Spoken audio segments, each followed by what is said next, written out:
BFM Business, Intégral Placement, idée de placement. Et comme chaque mois avec la complicité de Jean-François Filiatre et de Marché Gagnant, on vous offre un débat autour d'un grand thème qui fait bouger le monde patrimonial, le monde financier. Ce matin, on va parler des critères ESG. Autour de la table, donc Jean-François Filiatre pour Marché Gagnant, Carole Crozat pour BlackRock et Philippe Zawati pour Mirova. Bonjour à tous les trois. Bonjour. Bonjour. On commence avec vous, Jean-François, vous nous plantez le décor. Bon, Guillaume Dard, chez Montpensier, vous a un petit peu préparé le terrain tout à l'heure en disant tout le bien qu'il pensait et toute l'importance qu'il accordait à ce monde ESG. Ouais, alors l'importance, on va voir justement effectivement de voir si l'ISR est l'avenir de l'épargne. Juste quelques petits rappels historiques. On parle des placements responsables pour les néophytes, tous ceux qui ne comprendraient pas le jargon. Alors justement, on va regarder. Tout débute en fait en France en 1997 avec la création de l'ARES qui est dirigée à l'origine par Geneviève Ferron. L'ARES qui deviendra Vigéo, dirigé par Nicole Dotta. Et là, déjà, je pourrais déjà commencer à vous dire qu'on voit un côté peut-être plus féminin dans cette finance responsable. Toujours est-il qu'elle intéresse aujourd'hui assurément la place. La finance durable est l'un des sujets de supervision de l'autorité des marchés financiers. Cette semaine, il y avait les rencontres parlementaires de l'épargne. Le thème, c'était pour une épargne verte, productive et responsable.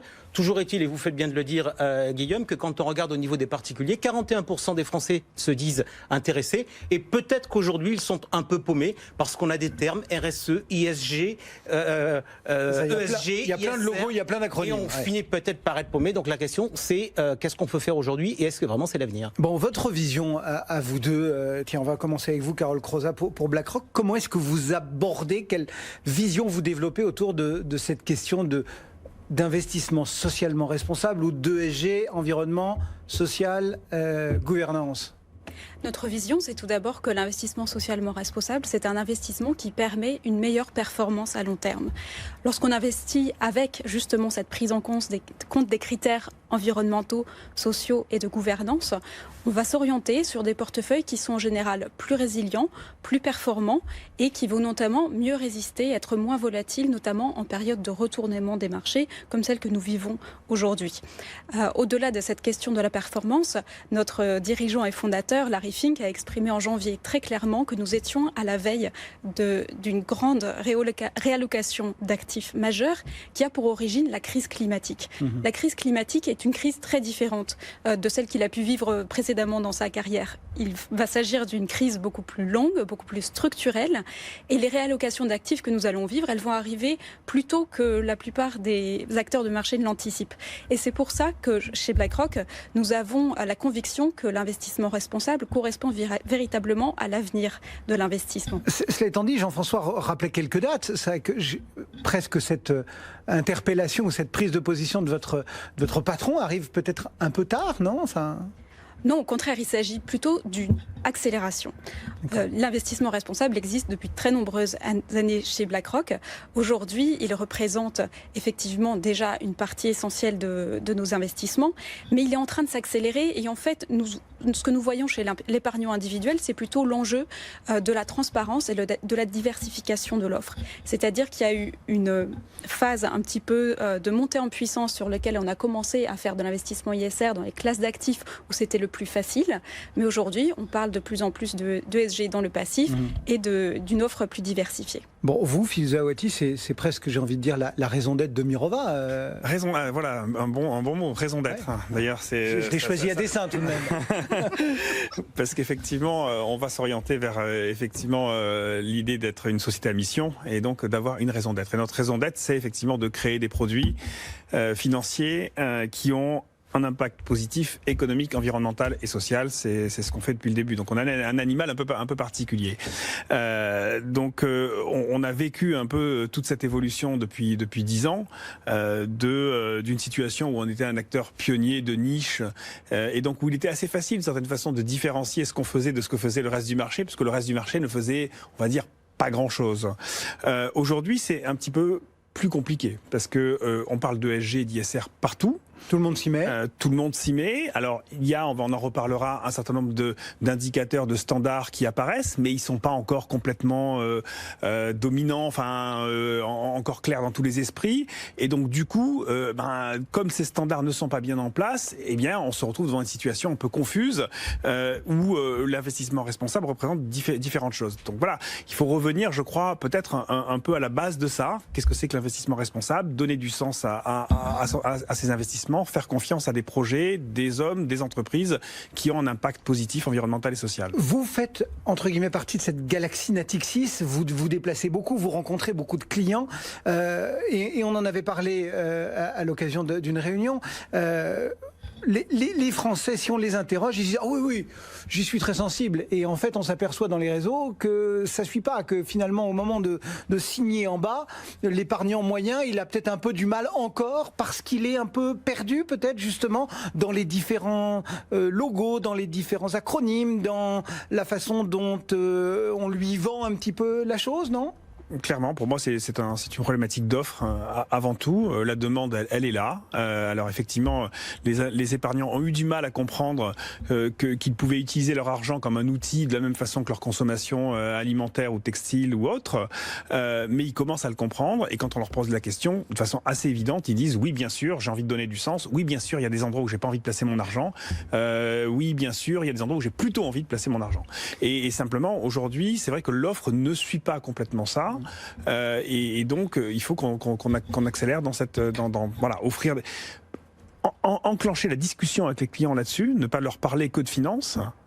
Et donc leur parler de leurs préférences environnementales et sociales, et ensuite les orienter vers les produits qui vont bien. Jean-François, c'est... Non, mais ce que vous avez décrit, ça s'appelle le phénomène Bernard Pivot et apostrophe. C'est-à-dire que quand j'étais jeune, tout le monde regardait apostrophe. Et personne regardait le film du samedi soir sur Canal+. Et en fait, quand vous regardiez les audiences, vous vous rendrez compte que finalement les gens voulaient se donner bonne conscience, et que la réalité était un peu différente. Moi, je voudrais quand même revenir sur les termes. Parce qu'on a eu RSE, responsabilité sociale environnementale, ESG, environnement, social, gouvernance, ISR, investissement socialement responsable. Et Philippe a dit tout à l'heure, il n'a pas dit ISR, il a dit investissement responsable. Moi, il y a des mots, je vais vous dire, que je n'aime pas du tout. C'est-à-dire ? Le mot que je n'aime pas du tout, c'est le mot responsable, et en particulier quand je le colle à la finance. Pourquoi ? Parce que ça veut dire qu'il y a une finance qui est responsable et il y a une finance donc qui est irresponsable. Par définition, s'il existe un côté, il en existe un autre. Et curieusement, c'est les mêmes qui étaient dans la finance old school qui vont me présenter la finance nouvelle mode. Donc ça, vous voulez dire que des irresponsables sont devenus responsables? Je pense que c'est plutôt pas mal comme évolution. La question qui se pose, c'est le sont-ils vraiment devenus?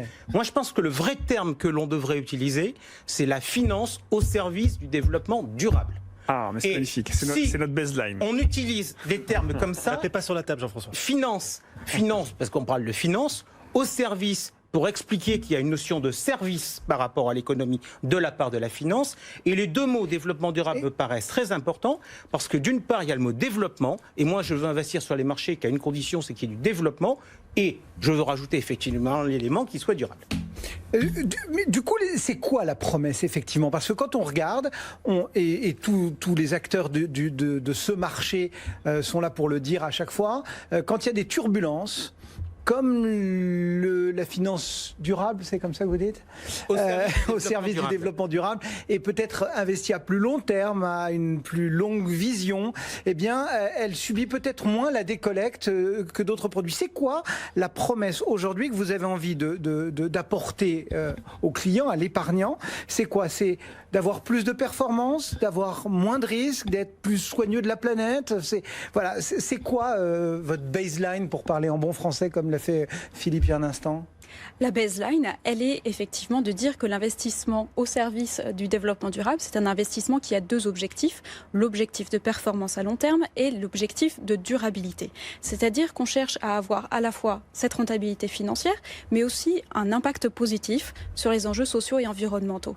Et cela va se traduire de manière différente en fonction, évidemment, du type de fonds dans lequel on va investir. Si on veut partir sur effectivement des fonds qui vont privilégier privilégier un horizon de long terme avec un fort impact environnemental et social, on va s'orienter sur des solutions thématiques ou des solutions dites impact, comme le fonds impact que nous lançons en mars qui s'appelle Global Equity Impact, qui a pour vocation de sélectionner des entreprises qui sont en majorité de leur activité au service des objectifs de développement durable de l'ONU. Donc là, on va rentrer effectivement sur cette stratégie double de bénéfices pour la planète et de bénéfices pour l'épargnant. Bon. Voilà déjà une première vision. Vous, parce que c'est vrai que pendant longtemps, l'épargnant, il s'est dit... Bon, allez, c'est un peu un pince-homme, ouais, faut que je fasse un truc pour la planète, tant pis, je vais perdre un peu de perf, mais bon, je me donne bonne conscience. Aujourd'hui, c'est plus tellement le cas. Hein. Bah, ça a été longtemps. Moi, pendant 10 ans, on m'a posé cette question-là. Tous les journalistes me posaient la question, mais alors, est-ce que on va perdre de la performance? Et je remarque qu'on pose de moins en moins cette question-là, et que la question devient, mais est-ce que vous avez réellement de l'impact? Donc déjà, on est en train de changer. On change pourquoi? Parce que le monde économique est en train de changer autour de nous aussi. C'est-à-dire que finalement, la finance durable s'adapte aujourd'hui très bien à une évolution du monde économique qui va vers une société moins carbonée, avec beaucoup d'innovations dans ce domaine-là, beaucoup d'entreprises qui prennent en compte ça dans leur stratégie, des risques évidents aussi pour les entreprises qui sont beaucoup trop focalisées aujourd'hui sur l'économie carbonée, avec donc potentiellement des risques liés à la régulation, mais aussi au comportement, etc. Et donc, on peut assez évidemment aujourd'hui faire le lien entre performance financière et investir dans la durabilité. Cela étant dit, pour moi, cette question de la performance, elle a été... enfin, il faut la remettre aussi au niveau de l'expertise, en fait. C'est-à-dire que à partir du moment où tout le monde dit qu'il fait de l'ESG, il va falloir commencer à se demander finalement qui le fait bien et qui le fait pas bien. Où sont les experts? Qui sont les gens qui mettent réellement des moyens en termes de recherche, en termes d'équipe de gestion? Faire la différence etc. entre du vrai et du greenwashing, quoi, en gros. Mais même au-delà du greenwashing, c'est juste de l'expertise et de la capacité. Quand vous choisissez un fonds action ou un fonds taux, vous essayez de savoir quel est le bon gérant. Mais là, c'est de la même façon. Quelle est la bonne équipe ESG? Quelle est l'équipe qui a compris que regarder l'économie avec cette grille-là pouvait apporter de la valeur? Mais pour ça, il y a des labels désormais, il y a des certificats, des certifications, qualité, en effet, la véritable sincérité dans les choix qui sont faits d'investissement, sincérité en termes d'environnement, de responsabilité, de protection de la planète. Moi, je suis un pro, un fan des labels depuis toujours. Je pense que c'est extrêmement important, notamment pour la clientèle grand public. On a besoin d'avoir des messages simples. Le grand public ne va pas rentrer dans le détail de la fabrication d'un produit, il ne le rentre pas non plus sur un produit alimentaire. Il a besoin du label bio.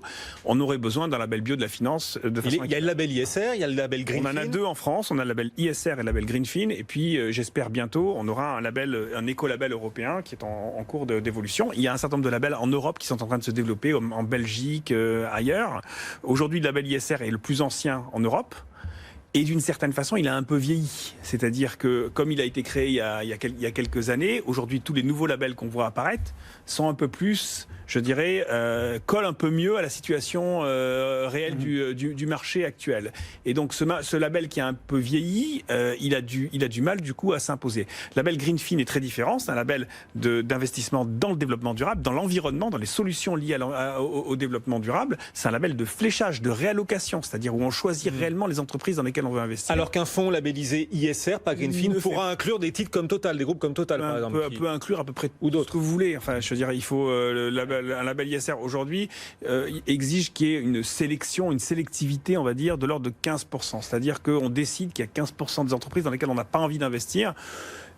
Voilà, encore une fois, c'est un label qui a un peu vieilli et qui demanderait d'être aujourd'hui un peu réinventé. Bon, on est quand même en France, Jean-François, et pour booster quelque chose, il faut souvent passer par la loi. Alors on sait que la finance solidaire est passée par l'épargne salariale. On sait que la loi Pacte est venue, veut instiller un petit peu de la même façon du vert dans l'assurance vie. Et puis il y a, Philippe le sous-entendait aussi, un peu de la façon de comment on la fabrique cette finance verte. Est-ce qu'on fait de l'exclusion? Est-ce qu'on fait du best in class? Est-ce qu'on peut loger tout le monde à la même enseigne? Mais vous faites bien de parler d'épargne salariale, parce que pour moi, le premier label qui a existé en termes d'investissement socialement responsable, c'est le label du CIES. Ça a été lancé en 2002 et ça a été fait en fait pour essayer d'amadouer les syndicats sur le sujet des marchés financiers, en leur disant si on est sur des fonds labellisés, ça sera beaucoup plus propre, que c'est ça le marché financier pour nos amis de la CGT. Et d'ailleurs, c'est assez rigolo, c'est qu'il y a un critère qui existe dans le label du CIES, qui est le niveau des frais, ce que j'appelle moi entre guillemets la répartition de la valeur entre l'industrie et le client, qui n'existe pas dans le label ISR. Et je pense qu'en fait on a eu un mouvement parce que on est toujours attaché à ce S en France qui est social et on vient de là par l'épargne salariale et on voit bien que les enjeux se sont déplacés au niveau du climat, et on a toujours ce S qui continue de traîner comme étant un élément majeur. Ce sujet-là, moi je vais vous dire, chacun a sa propre perception des choses. Je suis militant, vous le savez, je l'ai toujours été, donc moi je suis pour des fonds qui ne soient pas spécialement best in class, qui tranchent. Et derrière le mot à impact, c'était notre camarade Bernard Hébran qui, dans ses billets d'humeur qui sont toujours très intéressants, rappelez qu'on utilisait le mot impact, qui est un mot anglo-saxon et qui a une mauvaise connotation en France, parce que impact, c'est un choc. Et moi, je pense qu'on devrait beaucoup plus parler de fonds à mission. On a un fonds, moi j'ai envie de savoir, en tant qu'investisseur, le portefeuille, quel est son impact sur la trajectoire de la température sur le climat. Ça, je pense que tous les fonds, y compris les fonds qui ne sont pas ISR, devraient pouvoir communiquer sur ce sujet-là. Comment vous l'appréhendez, vous, justement, la méthode un peu de sélection? C'est quoi? C'est de l'exclusion? C'est du best in class? Alors, chez BlackRock, on a effectivement la gamme la plus large et la plus diversifiée en termes d'offres. Donc tout le monde trouvera ce qui lui plaît? Mais pas seulement. Tout d'abord, nous avons reconnu qu'il y a certains risques ESG aujourd'hui qui dépassent, finalement, qui transcendent les préférences de l'investisseur. Et c'est pour ça que nous avons choisi, sur toute notre gestion active, donc qui représente 1,7 trillion de dollars, de ne plus investir du tout dans les entreprises qui, notamment, produisent des armes controversées et qui produisent du charbon thermique à hauteur de plus de 25% de leur chiffre d'affaires. Pour nous, il s'agit d'entreprises qui aujourd'hui sont trop risquées d'un point de vue environnemental. Au-delà de ça, nous avons effectivement décidé de faire de l'ISR l'offre standard de nos portefeuilles. Qu'est-ce que ça veut dire? Ça veut dire que sur tous les fonds existants, nous nous engageons à créer des fonds miroirs qui vont prendre en compte justement des exclusions sectorielles et notamment des exclusions sur les énergies fossiles, mais aussi pour tous les nouveaux lancements de fonds, qu'ils soient actifs ou passifs, que par défaut, le nouveau fonds soit un fonds d'investissement durable. C'est notre façon, quelque part, d'orienter le choix des clients avant même qu'ils n'expriment cette préférence. Il y a évidemment aussi un besoin de transparence. Vous le disiez, on parle d'alignement de degré des fonds. Nous avons pris aussi cet engagement d'avoir, nous l'avons déjà sur tous les fonds indiciels, une transparence sur le score ESG et sur l'empreinte carbone de l'ensemble de nos fonds. Et là, je parle pas seulement des fonds ISR. Il est vraiment important que tous les clients connaissent l'existence de ce risque. Aujourd'hui, ce risque, il fait partie des risques que nous regardons de manière indépendante dans notre gestion, comme le risque de liquidité, comme le risque de marché. Il y a quand même le problème aussi de savoir ce qui est véritablement responsable, positif pour l'environnement. Par exemple, quand on dit qu'on veut promouvoir les activités les plus décarbonées possibles, on va se dire les véhicules électriques plutôt que les véhicules à essence, par exemple. Sauf que la fabrication de la batterie, elle va coûter beaucoup en ressources minières, qu'on va polluer des sols. Ce sera peut-être pas de la pollution mauvaise pour le réchauffement climatique, mais enfin, oui, Philippe. C'est-à-dire que les énergies renouvelables, elles sont extrêmement consommatrices de ressources minières, de ressources, voilà. Et pour un certain nombre de populations, d'ailleurs, c'est un drame social aussi sur place. Et ce sont des conditions de travail qui ne sont pas forcément très ESG pour le coup. Donc il y a quand même une contradiction là aussi dans les objectifs qu'on se fixe. Vous savez, il y a 17 objectifs de développement durable de l'ONU. Qui est un peu le business plan de la planète. Moi, j'appelle ça un peu le business plan de la planète. Et dans ces objectifs de développement durable, vous avez effectivement la faim dans le monde, les océans, les terres, la qualité du travail, etc. C'est évidemment extrêmement difficile de répondre aux 17 objectifs en même temps. Cocher toutes les cases. Oui. C'est extrêmement compliqué. Donc il faut s'orienter globalement vers un monde baigneur en ayant ces 17 objectifs en tête. Donc la façon dont on regarde les choses, et d'ailleurs c'est un peu l'idée de la taxonomie européenne, c'est se dire il faut qu'on soit très positif sur un sujet, sans être à minima, sans être négatif sur les autres. C'est ça le truc. Mais quand on fabrique on aura du mal à être toujours très positif. Mais quand on fabrique des éoliennes, on va puiser dans la ressource, dans les sols. C'est une catastrophe dans un certain nombre de régions et pour les écosystèmes aussi. Mais pour les éoliennes. Si on focalise sur un sujet comme ça, vous allez donc. Mais on est dans le cœur du sujet. Il n'y a plus d'hiérarchie. Oui, mais poser les questions comme ça, c'est effacer la hiérarchie. C'est-à-dire ne pas essayer de. C'est que les énergies renouvelables, en réalité, sont très polluantes. Non, mais Guillaume, vous êtes formidable. Vous êtes formidable. C'est faux. Parce que vous voyez que votre engagement est. J'ai aucun engagement, je suis pas écologiste. Non, mais c'est très bien parce que votre engagement, votre motivation est forte. Si je vous dis investissez ISR, est-ce que votre motivation est forte? La réponse c'est non. Ce dont on a besoin, c'est d'avoir des produits qui font des choix, qui les donnent réellement au client, et le client il adhère ou il adhère pas. C'est pas cette sorte un peu de magma généralisé qui est de dire bon, on va se donner bonne conscience en respectant des critères auxquels même les mots les gens ne les comprennent pas. En clair, ça veut dire quoi, Philippe Zaouati? Ça veut dire qu'il faut faire de l'exclusion ou ça veut dire qu'il faut faire du best in class? En gros, ça veut dire. Nous, on a arrêté de faire du best in class il y a 10 ans, donc on exclut. On dit Total, c'est du carbone, on n'en prend pas. Je vous réponds, nous on fait pas d'exclusion non plus, on fait de l'inclusion. Alors je sais pas, c'est une façon, c'est pas une pirouette, c'est se dire on essaye d'investir dans les entreprises dans lesquelles on a envie d'investir. Donc c'est-à-dire qui passe un filtre, enfin un processus assez simple, si vous voulez, c'est en 3 étapes, on va dire. Première étape, c'est quels sont les enjeux auxquels on fait face. C'est quoi les enjeux? C'est pour ça qu'il faut les prioriser, ces enjeux. Je comprends qu'il y en ait différents, mais à un moment donné, il faut se faire des priorités. C'est quoi les enjeux? Nourrir 9,5 milliards d'habitants, s'attaquer au changement climatique, etc. Ensuite, c'est quelles sont les solutions qui sont face à ces enjeux.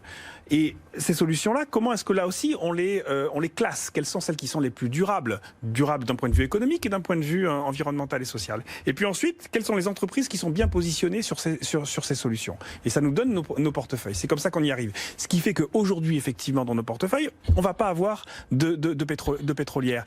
Mais d'une certaine façon, j'espère qu'un jour, il y en aura une. C'est-à-dire que le jour où on aura une compagnie pétrolière qui se sera enclenchée dans cette dynamique-là et qui nous dira, moi, à un horizon 30 ans, voilà comment mon business model va être en ligne avec une trajectoire de degrés et qu'il le fera vraiment sincèrement et efficacement, mais j'espère qu'on pourra la mettre dans un portefeuille. C'est pas le cas aujourd'hui. Juste dernière question, il nous reste 2 minutes et j'aimerais bien que vous me disiez l'un et l'autre un petit peu comment vous voyez les choses sur le risque d'éventuelle survalorisation de ces titres.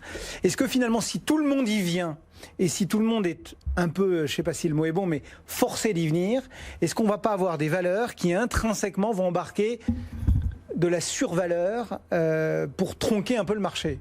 Comment est-ce que vous percevez ce risque chez BlackRock? Nous pensons que nous sommes seulement au début de ce mouvement de la réallocation d'actifs. Donc on ne peut clairement pas aujourd'hui parler de bulle.